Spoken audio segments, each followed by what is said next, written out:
Hey guys, it's Joey, and today I'm going to tell you the story time of how I ripped my piercing.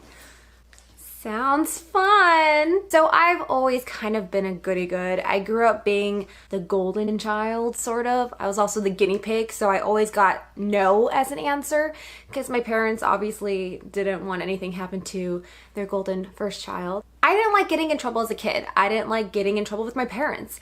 I didn't like getting things taken away from me. I don't like confrontation. So I always did what I was supposed to do. My friends really never told me what we were going to do at sleepovers because they knew I would spoil it by asking for permission. Case in point, I called my mom one time from a sleepover asking if it was okay if I could go with my friends to TP a boy's house. She said no, but you know. So I've always been kind of a good kid. But that all changed when I was 19 and I wanted to rebel by getting a piercing without my parents' permission. Even though I was over 18 and I didn't need their permission. But when I was 19, I decided to be brave and to secretly go and get my belly button pierced. Yeah. So I went to the tattoo parlor, got my belly button pierced, wasn't a big deal, and then I forgot something very important. So earlier that year, I had adopted my dog, Allie. So by this time, she was still a puppy. She was about 8 months old. She was very hyper. She still is hyper, but she was the type of dog that I swear she sniffed crack somewhere because she was that hyper. And every day when I came home, she would run up and attack me. Not attack, but she'd like run up and like belly flop. I don't know. She ran up on me and she was like, "Oh, I'm so happy you're home." I don't know. That or she wanted to be fed, one of the two. And I kind of was like, oh, crap. I have a dog who likes to jump on me. I have a brand new piercing that no one knows about.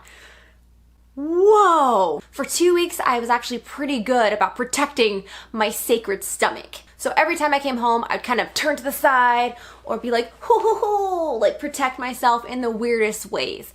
And my parents were like, oh, what's wrong with you? You know, 2 weeks in, I had this down to a science. I knew how to stop the crazy dog. I knew how to keep it a secret. I was in the bathroom for a long time, cleaning my piercing, you know. I was officially a bad girl. Until a fateful day when I don't know what was going on. I wasn't paying attention. I was sidetracked. I don't know. But I came home and the worst happened. So I come home and I don't know why, but I wasn't thinking about it. And Allie comes full speed at me. And I'm like, oh, hey, baby. And last second, I realize my piercing and her paw, I don't know what happened, but it kind of like got tangled or like stuck on my piercing through my shirt.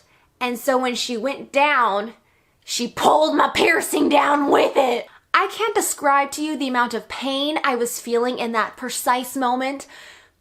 But you know, I imagine it was something like this.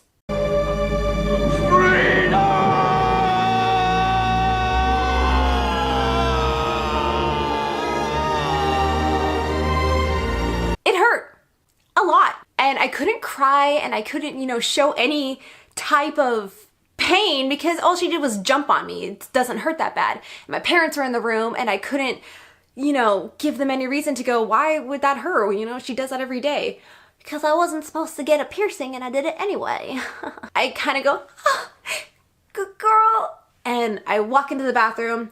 I lift up my shirt and my piercing is bleeding. Luckily, she didn't pull it out. Thank God. But she tore it. So it kind of, this is fun to explain. Get ready. So my piercing kind of got pulled down and it tore some of my skin. And that's why it started bleeding. It was bad. I didn't know what to do at this point. I'm like, oh my gosh, I'm gonna get an infection. I'm gonna die. My parents are gonna kill me when they find out I get a piercing without their permission. Like, I was thinking the worst. And so I decided it's not worth the stress. So I removed my piercing, I kind of cleaned it up and put pressure on my stomach for like a long ass time. I was just like, I am not letting anything happen.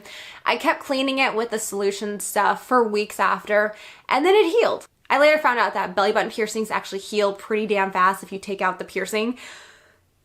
You know, that would have been nice to know before my full-on panic attack. And luckily I recovered from that traumatic incident, you know, like I ended up giving my jewelry away because I'm kind of scarred for life. I'm like mentally scarred. That was like, I can't describe to you the pain I felt in that moment, but I also can't describe the anxiety I felt every day of getting caught.